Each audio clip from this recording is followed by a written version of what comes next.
As you know, From Men to Wolves is a very sane mod for Hearts of Iron 4 set in the year 1990, where we have death cults and the Flesh King, and drug lords and terrorists in control of entire nations.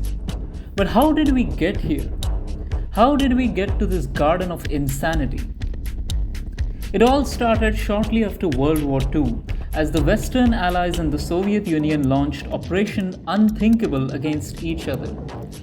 The USSR won this World War III, but at a heavy cost of men, materials, and stability. Despite establishing strong socialist puppet states all the way to the banks of the River Rhine, the USSR was wrecked by rebellions and dissent. Stalin then launched an ambitious purge called 1937 2.0 to alleviate the situation. Entire villages full of men disappeared into the dark night, and purges became a daily reality. Military overproduction, corruption, and destroyed industry from the war caused the second Holodomor. Of course, thanks to all this, the USSR did not sustain itself after Stalin's death in January 1953. Initially, Malenkov and Beria became leaders, but the power struggle continued, causing many civil wars between supporters of opposing factions.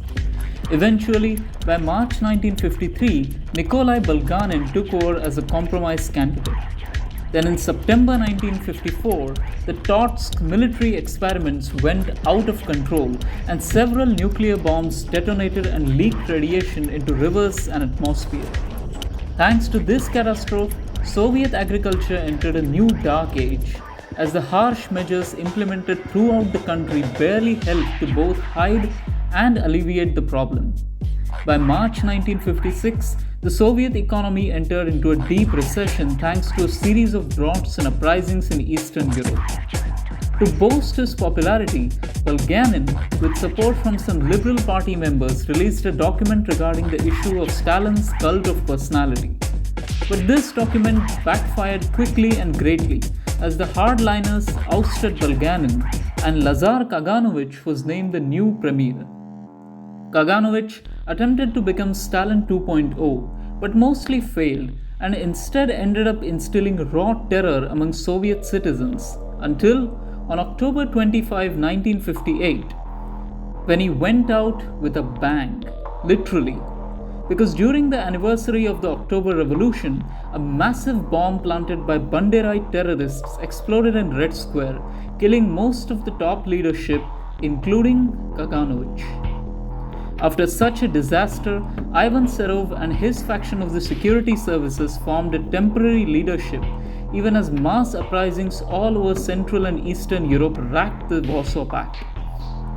The USSR then tried to return to the 1920s NEP, the New Economic Policy, to solve its economic woes, while at the same time frictions with China also grew to the point of near full diplomatic breakdowns due to allegations of revisionism. Finally, the camel's back broke in 1960, as during a workers' strike in Novocherkassk, the rioting workers were shot by the army, resulting in a bloody massacre. Chaos soon gripped the city as parts of the security and military forces defected to the protesters.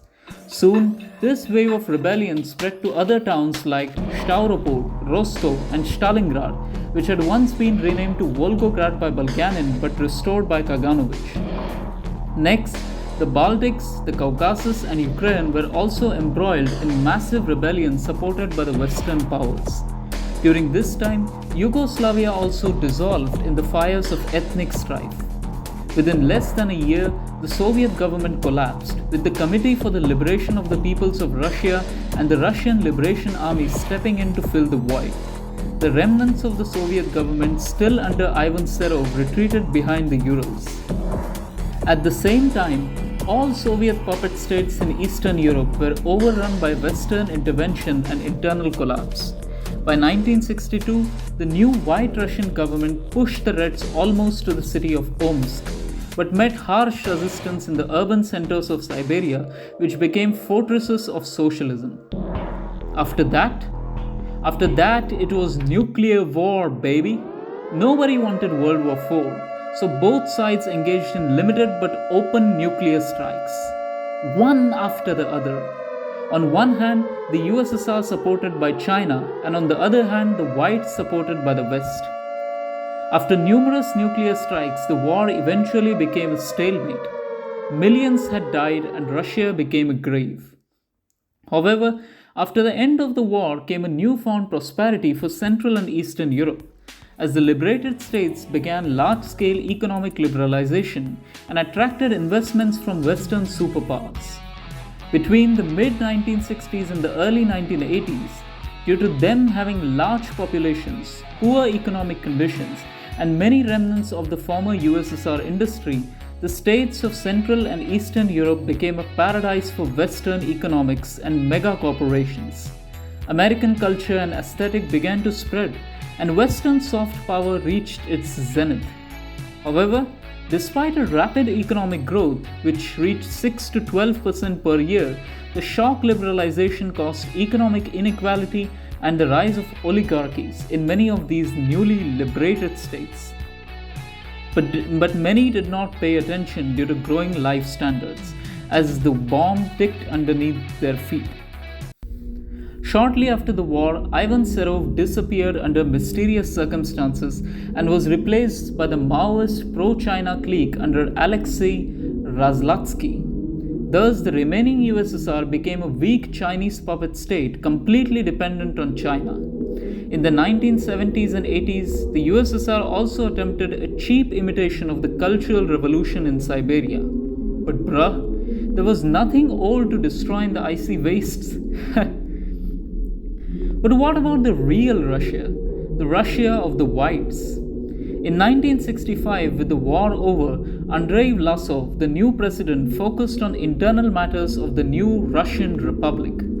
Leftist parties, even if anti-Soviet, were banned, with the Russian National Alliance of Russian Solidarists becoming a dominant party, forming a right-wing coalition called Russian Front for National Resurrection and supporting Andrei Vlasov as a soft dictator.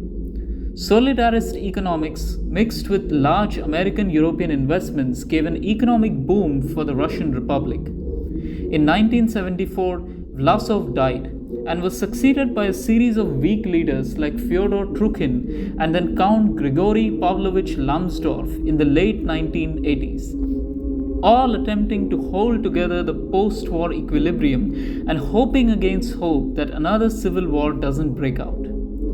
But all this newfound equilibrium finally came crashing down due to the unexpected but gradual American collapse from 1980 to the late 1980s, as untethered neoliberal capitalism finally burst under its own pressure. This caused economic depression among European states, and while the relocation of US giants into Europe caused some improvements for the Europeans, growth halted altogether due to outbreak of civil war and violence in the New World.